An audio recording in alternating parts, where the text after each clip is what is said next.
ज्ञान यज्ञ की इस अनोखी कक्षा में आपका स्वागत है। मैं हूं आरती। चलिए शुरू करते हैं आज का अध्याय। MS Excel 2007 के इस अध्याय में हम सीखेंगे रिबन छुपाना तथा वापस लाना, फॉर्मेटिंग हेतु मिनी टूलबार का उपयोग करना, क्विक एक्सेस टूलबार का उपयोग करना और शॉर्टकट की का उपयोग करना। आइए सबसे पहले हम आपको बताते हैं रिबन हाइड करना। हम आपको पहले भी ये संक्षिप्त में बता चुके हैं। आज हम इसी कार्य को अलग तरीके से करना सीखते हैं। अगर हम रिबन को छुपाना चाहते हैं तो हम किसी भी टैब पर डबल क्लिक करेंगे। ये देखिए रिबन जो है वो हाइड हो गई है और अब सिर्फ टैब्स के नाम यहाँ पर दिखाई दे रहे हैं, डिटेल्स नहीं। और अगर हमें रिबन को अनहाइड करना है तो फिर हम किसी भी टैब पर डबल क्लिक करेंगे। ये देखिए रिबन वापस आ गई है। टैब्स की डिटेल्स भी यहाँ पर दिखाई दे रही हैं। अगर हम चाहते हैं कि रिबन के साथ टैब्स भी हाइड हो जाएं, तो उसके लिए हम व्यू पर जाकर फुल स्क्रीन पर क्लिक करेंगे। ये देखिए यहाँ से टैब्स, उनकी डिटेल्स सब हाइड हो गए हैं। अब अगर हमें नॉर्मल स्क्रीन वापस चाहिए तो एस्केप बटन प्रेस करेंगे।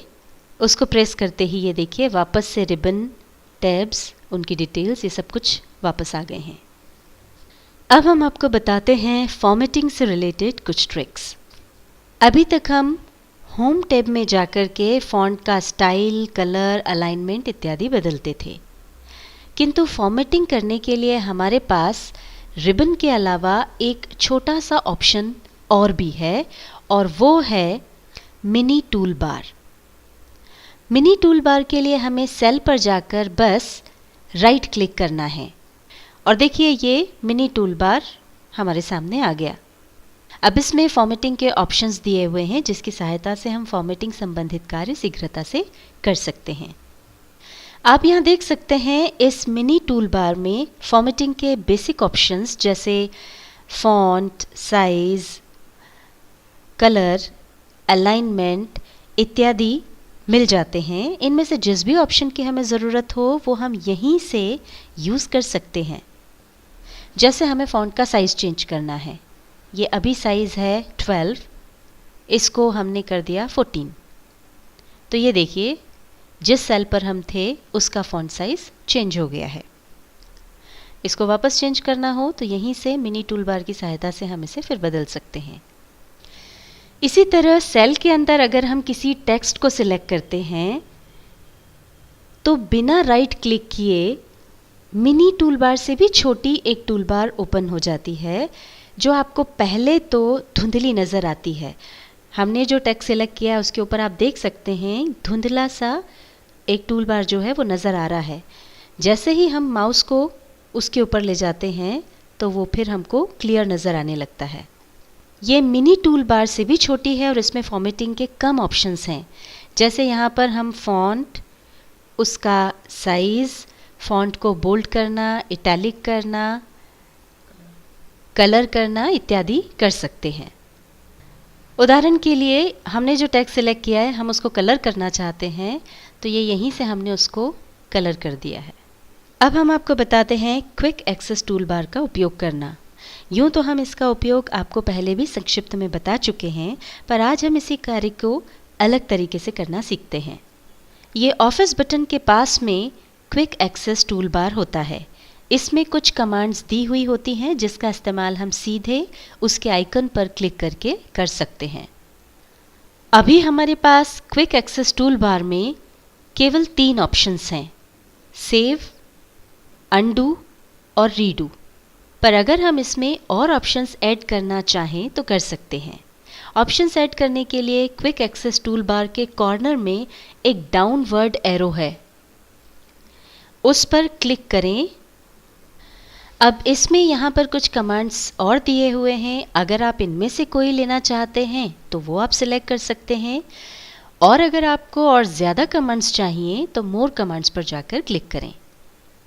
ये देखिए अब ये एक बॉक्स ओपन हो गया है। इसमें यहाँ पर वो ऑप्शंस हैं जो कि अभी हमारे पास क्विक एक्सेस टूल बार में प्रेजेंट हैं। और ये वो ऑप्शंस हैं, या हम यूँ कह सकते हैं ये उन ऑप्शंस की लिस्ट है जिनमें से हम और ऑप्शंस को लेकर के यहाँ पर ऐड कर सकते हैं।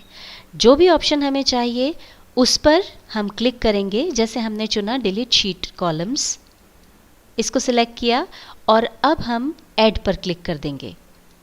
ये जैसे ही ऐड पर क्लिक किया, ये देखिए ये ऑप्शन यहाँ पर आ गया। इस तरह से जो भी ऑप्शंस आपको चाहिए उन्हें आप सिलेक्ट करके ऐड करते जाएं। ये देखिए सारे ऑप्शंस यहाँ पर ऐड हो गए हैं। जो भी ऑप्शंस आपको चाहिए वो जब आपने ऐड कर लिए हों तब ओके पर क्लिक कर दें। अब आप देख सकते हैं क्विक एक्सेस टूल बार में जो भी ऑप्शंस हमने ऐड किए थे वो सब यहाँ पर आ गए हैं। इससे हमारा काम आसान हो जाएगा। हमें बार बार रिबन में जाकर एक ही काम करने की ज़रूरत नहीं है। बस क्विक एक्सेस टूल बार में उस ऑप्शन पर एक क्लिक करें और आपका काम हो जाएगा। हम इसको यूज़ करके देख लेते हैं। मान लीजिए हम इस कॉलम को डिलीट करना चाहते हैं, तो ये इस कॉलम को सबसे पहले हमने सिलेक्ट किया और यहाँ पर यह ऑप्शन है कॉलम डिलीट करने का। इस पर जाकर के क्लिक करेंगे। ये देखिए कॉलम डिलीट हो गया। अभी जो हमने कमांड दिया था वो हमको अंडू करना है, तो उसके लिए हम अंडू पर जाकर क्लिक करेंगे। तो ये देखिए जो कॉलम डिलीट हुआ था वो वापस से आ गया है। अगर प्रिंट प्रीव्यू देखना है तो उसके लिए हम प्रिंट प्रीव्यू पर जाकर क्लिक करेंगे, तो ये हमको प्रिंट प्रीव्यू दिख जाएगा। अब ये जो हमने यहाँ पर अलग अलग ऑप्शंस ऐड किए हैं, अगर हम उनका क्रम बदलना चाहते हैं तो वो भी हम कर सकते हैं। मान लीजिए हमें प्रिंट प्रीव्यू वाला जो ऑप्शन है वो चौथे नंबर पर चाहिए, तो उसके लिए डाउनवर्ड एरो पर क्लिक करेंगे, मोर कमांड के ऑप्शंस पर क्लिक करेंगे। अब यहाँ से जो भी ऑप्शन हमें ऊपर लाना है उसे सिलेक्ट करेंगे। ये हमको प्रिंट प्रीव्यू ऑप्शन चौथे नंबर पर चाहिए, तो हमने इसको सिलेक्ट किया। अब हम अप एरो पर तब तक क्लिक करेंगे जब तक कि ये हमारी मनचाही जगह पर न पहुंच जाए। ये देखिए अब ये चौथे नंबर पर आ गया है। इसी तरह हम सभी ऑप्शंस का नंबर चेंज कर सकते हैं और काम हो जाने के बाद ओके पर क्लिक कर दें। यहाँ पर आप देख सकते हैं ये क्रम बदल गया है। चौथे नंबर पर प्रिंट प्रीव्यू वाला ऑप्शन आ गया है। सभी ऑप्शंस को हम शॉर्टकट की से भी यूज़ कर सकते हैं। उसके लिए हम ऑल्ट की प्रेस करेंगे। ऑल्ट की प्रेस करते ही ये देखिए क्विक एक्सेस टूल बार में जो भी कमांड्स थी उन सब के नंबर आ गए हैं। साथ ही दूसरे जो हमारे टैब्स हैं उनके भी अलग अलग लेटर्स आ गए हैं। अब मान लीजिए हमको इन कमांड्स के अंदर इंसर्ट शीट रो वाला कमांड उपयोग में लाना है, तो उसके लिए ये 9 नंबर दिया हुआ है। अब हम 9 नंबर अगर प्रेस करेंगे तो ये देखिए एक और रो जो है वो यहाँ पर इंसर्ट हो गई। अब देखिए ये जो रो इंसर्ट हुई है इसको हमको डिलीट करना है, तो उसके लिए ऑल्ट की प्रेस करेंगे। तो उसके लिए जो ऑप्शन है वो 6 नंबर पर है। हम 6 नंबर की प्रेस करेंगे।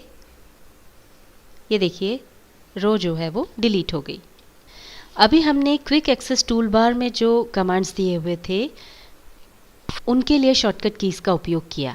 इसी तरह से टैब्स के लिए भी शॉर्टकट कीज़ आ जाती हैं। जैसे ही हम अल्टर की प्रेस करते हैं तो ये देखिए यहाँ पर इनके लिए भी शॉर्टकट कीज़ आ गई हैं। मान लीजिए हम पेज लेआउट यूज़ करना चाहते हैं, इसके लिए शॉर्टकट की P है। हम जैसे ही P की को प्रेस करेंगे तो P प्रेस करते ही पेज लेआउट वाला टैब जो है वो खुल गया है और इसके अंदर जो सब ऑप्शंस हैं उसके लिए भी शॉर्टकट कीज़ आ गई हैं। मान लीजिए हम इसका बैकग्राउंड चेंज करना चाहते हैं, तो बैकग्राउंड के लिए शॉर्टकट की है G प्रेस करते ही बैकग्राउंड चेंज करने के लिए ऑप्शन आ जाएगा। अब यहाँ से जिस भी लोकेशन से हमको बैकग्राउंड के लिए पिक्चर लेनी है वो हम चुन सकते हैं और उसको चुन करके बैकग्राउंड चेंज कर सकते हैं। अब अगर हमको बैकग्राउंड हटाना है तो वापस हम इसको अंडू कर देते हैं। यहाँ पर क्विक एक्सेस टूलबार में हमने जो कमांड्स जोड़े हैं उनकी संख्या है 9। अब अगर हमको 10वीं कमांड इसमें ऐड करनी है तो उस कमांड को हम सिलेक्ट करके यहाँ पर ले आएंगे। अब ये देखिए ये हो गई है 10 कमांड्स। अभी तक हमने देखा था कि यहाँ पर जो भी कमांड्स थी उनके लिए जब हमने शॉर्टकट की का उपयोग किया तो 1 से लेकर 9 तक अंक उसके लिए आ गए थे।